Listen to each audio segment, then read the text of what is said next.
Hello મિત્રો, નમસ્કાર, જય Hind, Vande Mataram next exam crack ચેનલમાં આપણા તમામ વિદ્યાર્થી મિત્રોનું સ્વાગત છે. મિત્રો, ડેઇલી કરંટ અફેર્સમાં આજના વિડીયોમાં 16 ઓગસ્ટ 2025ના કરંટ અફેર્સને લગતા તમામ મહત્વપૂર્ણ પ્રશ્નો કવર કરવામાં આવ્યા છે. મિત્રો, આગામી તમામ સ્પર્ધાત્મક પરીક્ષા માટે રાષ્ટ્રીય, આંતરરાષ્ટ્રીય અને વૈશ્વિક કરંટ અફેર્સ અત્યંત ઉપયોગી સાબિત થતું હોય છે. જોઈએ મિત્રો 16 ઓગસ્ટ 2025ના કરંટ અફેર્સના તમામ મહત્વપૂર્ણ પ્રશ્નો.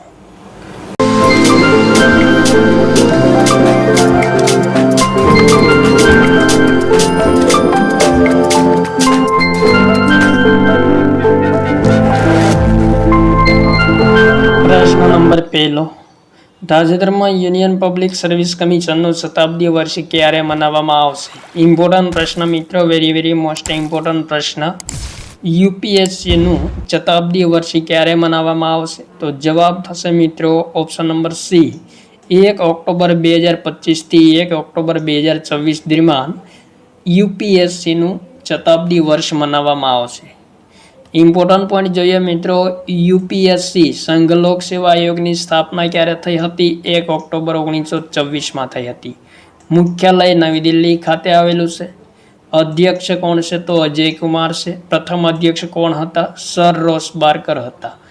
સંબંધિત અનુચ્છેદ કયા છે? તો મિત્રો અનુચ્છેદ 315 થી 323માં યુપીએસસીનો ઉલ્લેખ કરવામાં આવેલ છે. અને બંધારણના કયા ભાગમાં ઉલ્લેખ કરવામાં આવેલ છે? તો ભાગ 14માં ઉલ્લેખ કરવામાં આવેલ છે. અધ્યક્ષની નિયુક્તિ કોના દ્વારા કરવામાં આવે છે? તો રાષ્ટ્રપતિ દ્વારા કરવામાં આવે છે. ત્યારબાદ આગળનો પ્રશ્ન. તાજેતરમાં કોન્સ્ટિટ્યુશન ક્લબ ઓફ ઇન્ડિયાના સચિવ તરીકે કોને નિયુક્ત કરવામાં આવ્યા છે? ઇમ્પોર્ટન્ટ પ્રશ્ન. અર્જુન રામ મેઘવાલ, એમ Radha Chauhan, Sanjay Vatsyayana, Rajiv Pratap Rudy. Constitution club of ઇન્ડિયાના નવા સચિવ તરીકે કોને નિયુક્ત કરવામાં આવ્યા છે? તો મિત્રો ફરી વખત રાજીવ પ્રતાપ રૂડીને નિયુક્ત કરવામાં આવ્યા છે. ત્યારબાદ આગળનો પ્રશ્ન. ICC player of the month July 2025નો એવોર્ડ કોને પ્રાપ્ત થયો છે? શુભમન ગિલ, સોફિયા ડંકલે, ઉપરોક્ત બંને વિરાટ કોહલી. તો જવાબ થશે મિત્રો option number C, ICC player of the month July 2025નો એવોર્ડ શુભમન ગિલ અને સોફિયા ડંકલને પ્રાપ્ત થયો છે. ત્યારબાદ જોઈએ મિત્રો આગળનો પ્રશ્ન. તાજેતરમાં નાસાએ કયા વર્ષ સુધીમાં ચંદ્ર પર પરમાણુ રિએક્ટર સ્થાપવાની ઘોષણા કરી છે? વેરી મોસ્ટ ઇમ્પોર્ટન્ટ પ્રશ્ન મિત્રો, સ્ટાર મારજો. તાજેતરમાં નાસાએ કયા વર્ષ સુધીમાં ચંદ્ર પર પરમાણુ રિએક્ટર સ્થાપવાની ઘોષણા કરી છે? તો જવાબ થશે ઓપ્શન નંબર બી, વર્ષ 2030 સુધીમાં ચંદ્ર પર પરમાણુ રિએક્ટર સ્થાપવાની ઘોષણા કરી છે અમેરિકન સ્પેસ એજન્સી નાસાએ ચંદ્ર પર મિત્રો 100 કિલોવોટની ક્ષમતાના પરમાણુ રિએક્ટરના નિર્માણની યોજના તૈયાર કરી છે. ત્યારબાદ મિત્રો આગળનો પ્રશ્ન જોઈએ. પ્રશ્ન નંબર 5. તાજેતરમાં કયા રાજ્યની સરકારે હરિજન શબ્દ પર પ્રતિબંધ લગાવ્યો છે? ઇમ્પોર્ટન્ટ પ્રશ્ન મિત્રો, ગુજરાત, ઓડિશા, આંધ્રપ્રદેશ, ઉત્તરાખંડ. ઇમ્પોર્ટન્ટ પ્રશ્ન મિત્રો, જવાબ થશે ઓડિશા સરકારે તાજેતરમાં હરિજન શબ્દ પર પ્રતિબંધ લગાવ્યો છે. મિત્રો તેના બદલે કયા શબ્દનો ઉલ્લેખ કરવામાં આવશે? તો અનુસૂચિત જાતિ શબ્દનો ઉપયોગ કરવાનો નિર્દેશ કર્યો છે ઓડિશા સરકારે.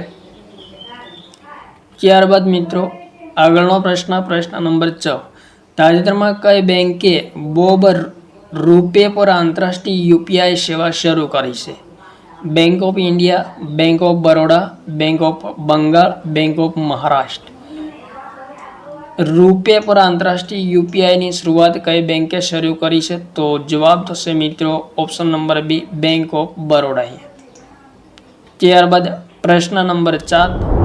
તાજેતરમાં ગુજરાતના કયા જિલ્લામાં 26 થી 29 ઓગસ્ટ દરમિયાન તરણેતરના લોકમેળાનું આયોજન થશે? વેરી મોસ્ટ ઇમ્પોર્ટન્ટ પ્રશ્ન મિત્રો, સ્ટાર મારજો. કયા જિલ્લામાં 26 થી 29 ઓગસ્ટ દરમિયાન તરણેતરના લોકમેળાનું આયોજન થશે? તો જવાબ થશે ઓપ્શન નંબર બી, સુરેન્દ્રનગર જિલ્લામાં. ત્યારબાદ આગળનો પ્રશ્ન. તાજેતરમાં ભારતે કયા દેશ સાથે સહકારી વ્યાપાર સંબંધોને મજબૂત કરવા માટે સમજૂતી પર હસ્તાક્ષર કર્યા છે?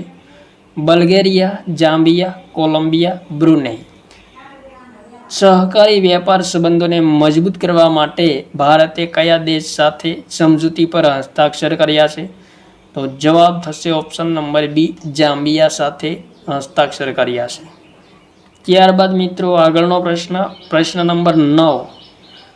8 ઓગસ્ટ 2025ના રોજ કેન્દ્ર સરકારે કેટલા કરોડની multidisciplinary education and research improvement technical education, જેમને ટૂંકમાં મેરિટ યોજના નામથી ઓળખવામાં આવે છે, જેમને મંજૂરી આપી છે? તો જવાબ થશે મિત્રો ઓપ્શન નંબર સી, 4032 કરોડના ખર્ચે મેરિટ યોજનાને મંજૂરી આપી છે કેન્દ્ર સરકારે તાજેતરમાં. ક્યારે મંજૂરી આપી છે? 8 ઓગસ્ટ 2025ના રોજ.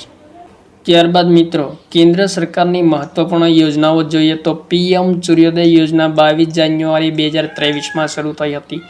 પીએમ વિશ્વકર્મા યોજના 17 સપ્ટેમ્બર 2023, પીએમ જનમન યોજના 15 નવેમ્બર 2023, પીએમ સૂર્ય ઘર મફત વીજળી યોજના 13 ફેબ્રુઆરી 2024, એનપીએસ વાત્સલ્ય યોજના 18 સપ્ટેમ્બર 2024, પીએમ ઈ ડ્રાઈવ યોજના 1 ઓક્ટોબર 2024, પ્રધાનમંત્રી ઇન્ટર્નશિપ યોજના 3 ઓક્ટોબર 2024, પ્રધાનમંત્રી વિદ્યાલક્ષ્મી યોજના 6 નવેમ્બર 2024. અહીં મિત્રો ટાઈપિંગ મિસ્ટેક આવી ગઈ. ભારતીય ભાષા પુસ્તક યોજના 1 ફેબ્રુઆરી 2025, જ્ઞાન ભારતમ મિશન યોજનાની શરૂઆત 9 જૂન 2025 અને ધરતી આબા જનભાગીદારી અભિયાનની શરૂઆત 15 જૂન 2025માં કરવામાં આવી હતી. પ્રશ્ન નંબર 10. તાજેતરમાં ભારત અને સિંગાપુર વચ્ચે ત્રીજા મંત્રીસ્તરીય ગોળમેજી સંમેલનનું આયોજન ક્યાં થયું છે? નવી દિલ્હી, સિંગાપુર, લખનઉ, ગાંધીનગર. તો પ્રશ્ન નંબર 10નો જવાબ થશે મિત્રો ઓપ્શન નંબર એ, નવી દિલ્હી ખાતે ભારત અને સિંગાપુર વચ્ચે ત્રીજા મંત્રીસ્તરીય ગોળમેજી સંમેલનનું આયોજન કરવામાં આવ્યું. ત્યારબાદ મિત્રો આગળનો પ્રશ્ન નંબર 11. તાજેતરમાં ભારતે કયા દેશને માનવતાના નાતે 5 મેટ્રિક ટન કાળી આંખોવાળા ચોળાની સહાયતા પ્રદાન કરી છે? ઇમ્પોર્ટન્ટ પ્રશ્ન મિત્રો. Zambia, Uganda, Fiji, Sri Lanka. તો જવાબ થશે મિત્રો ફિજી દેશમાં તાજેતરમાં ભારતે માનવતાના નાતે 5 મેટ્રિક ટન કાળી આંખોવાળા ચોળાની સહાયતા પ્રદાન કરી છે. પ્રશ્ન. ખેલો ઇન્ડિયા જલ ખેલ મહોત્સવના લોગો અને શુભંકરને ક્યાં લોન્ચ કરવામાં આવ્યો છે? નવી દિલ્હી, શ્રીનગર, લેહ, દેહરાદૂન. તો મિત્રો પ્રશ્ન નંબર 12નો જવાબ થશે ઓપ્શન નંબર સી, લેહ ખાતે ખેલો ઇન્ડિયા જલ ખેલ મહોત્સવના લોગો અને શુભંકરનું લોન્ચ કરવામાં આવ્યું છે. ત્યારબાદ મિત્રો આગળનો પ્રશ્ન નંબર 13. તાજેતરમાં ઉત્તરાખંડ સરકારે પૂર્વ અગ્નિવીરો માટે કેટલા ટકા અનામત આપવાની જાહેરાત કરી છે? તો જવાબ થશે ઓપ્શન નંબર એ, 10% અનામત આપવાની જાહેરાત કરી છે ઉત્તરાખંડ સરકારે. ઉત્તરાખંડ સરકારે સરકારી સેવાઓમાં સીધી ભરતીમાં અગ્નિવીરો માટે અનામતને તાજેતરમાં મંજૂરી આપી દીધી છે. ત્યારબાદ આગળનો પ્રશ્ન. તાજેતરમાં અટલ બિહારી વાજપેયી આયુર્વિજ્ઞાન સંસ્થાન અને રામ મનોહર લોહિયા હોસ્પિટલ કઈ સંસ્થાનું સર્ટિફિકેટ પ્રાપ્ત કરનાર પ્રથમ સંસ્થાઓ બની છે? WHO, NABS, DRDO, MSRD. તો જવાબ થશે મિત્રો ઓપ્શન નંબર બી, NABSનું પ્રમાણપત્ર પ્રાપ્ત કરનાર પ્રથમ સંસ્થા બની છે અટલ બિહારી વાજપેયી આયુર્વેદિક વિજ્ઞાન સંસ્થાન અને રામ મનોહર લોહિયા હોસ્પિટલ. ત્યારબાદ આગળનો પ્રશ્ન. તાજેતરમાં ભારતીય નૌસેનાનું જહાજ INS જ્યોતિ અને INS રાણાએ કયા દેશની સત્તાવાર યાત્રા કરી છે? તો મિત્રો જવાબ થશે ઓપ્શન નંબર સી, શ્રીલંકાની યાત્રા પર ગયું છે INS જ્યોતિ અને INS રાણા, બંને નૌસેનાના જહાજ છે. ત્યારબાદ આગળનો પ્રશ્ન. તાજેતરમાં ચોથી સબ જુનિયર અંડર 15 રાષ્ટ્રીય બોક્સિંગ ચેમ્પિયનશિપ 2025 કયા રાજ્ય પ્રાપ્ત કરી છે? ગુજરાત, રાજસ્થાન, હરિયાણા, પંજાબ. તો જવાબ થશે ઓપ્શન નંબર સી, હરિયાણા રાજ્યે ચોથી સબ જુનિયર અંડર 15 રાષ્ટ્રીય બોક્સિંગ ચેમ્પિયનશિપ 2025 પ્રાપ્ત કરી છે. ત્યારબાદ મિત્રો ઇમ્પોર્ટન્ટ પણ જોઈએ. હરિયાણાની પુરુષ અને મહિલા બંને ટીમોએ જીત મેળવી છે. પુરુષ ટીમોએ 4 સુવર્ણચંદ્રક, 2 રજતચંદ્રક અને 6 કાંસ્યચંદ્રક પ્રાપ્ત કર્યા છે, જ્યારે મહિલા ટીમે 5 સુવર્ણચંદ્રક, 4 રજતચંદ્રક અને 5 કાંસ્યચંદ્રક પ્રાપ્ત કર્યા છે. ત્યારબાદ આગળનો પ્રશ્ન, સ્વતંત્રતા દિવસ 2025ની થીમ કઈ છે? નવું ભારત, સમૃદ્ધ, સુરક્ષિત અને સાહસી, સમૃદ્ધ ભારત, આત્મનિર્ભર ભારત, ભારતનું ભવિષ્ય, સમૃદ્ધ ભવિષ્ય, એક ભારત શ્રેષ્ઠ ભારત. ઇમ્પોર્ટન્ટ પ્રશ્ન મિત્રો, વેરી મોસ્ટ ઇમ્પોર્ટન્ટ પ્રશ્ન. સ્વતંત્રતા દિવસ 2025ની થીમ કઈ છે? તો જવાબ થશે નવું ભારત, સમૃદ્ધ, સુરક્ષિત અને સાહસી ભારત. એ સ્વતંત્રતા દિવસ 2025ની થીમ છે. 2025માં કેટલામો સ્વતંત્રતા દિવસ મનાવવામાં આવ્યો છે? તો 79મો. 15 ઓગસ્ટ 2025ના રોજ પ્રધાનમંત્રી નરેન્દ્ર મોદીએ 12મી વખત લાલ કિલ્લા પરથી રાષ્ટ્રીય ધ્વજ તિરંગો લહેરાવ્યો છે. ત્યારબાદ આગળનો પ્રશ્ન, તાજેતરમાં BSFના કેટલા જવાનોને ઓપરેશન સિંદૂર માટે વીરતા પદકથી સન્માનિત કરવામાં આવ્યા છે? તો જવાબ થશે ઓપ્શન નંબર બી, 16 BSF જવાનોને ઓપરેશન સિંદૂર માટે વીરતા પદકથી સન્માનિત કરવામાં આવ્યા છે. તે સિવાય 5 BSF કર્મચારીઓને રાષ્ટ્રપતિ પદકથી સન્માનિત કરવામાં આવ્યા છે અને 46 કર્મચારીઓને ઉત્કૃષ્ટ સેવા પદકથી સન્માનિત કરવામાં આવ્યા છે.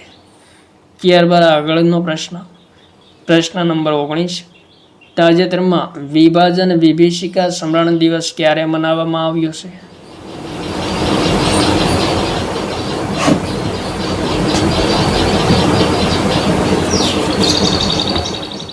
તો જવાબ થશે ઓપ્શન નંબર સી, 14 ઓગસ્ટને વિભાજન વિભીષિકા સ્મરણ દિવસ તરીકે મનાવવામાં આવે છે પ્રતિવર્ષ.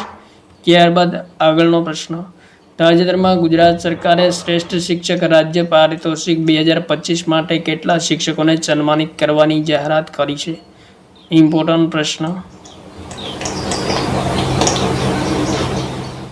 તો જવાબ થશે ઓપ્શન નંબર સી, ગુજરાત સરકારે શ્રેષ્ઠ શિક્ષક રાજ્ય પારિતોષિક 2025 માટે 30 શિક્ષકોને પસંદ કર્યા છે. થેન્ક યુ મિત્રો. જય હિન્દ, વંદે માતરમ. ફરી મળીશું નેક્સ્ટ વિડીયોમાં.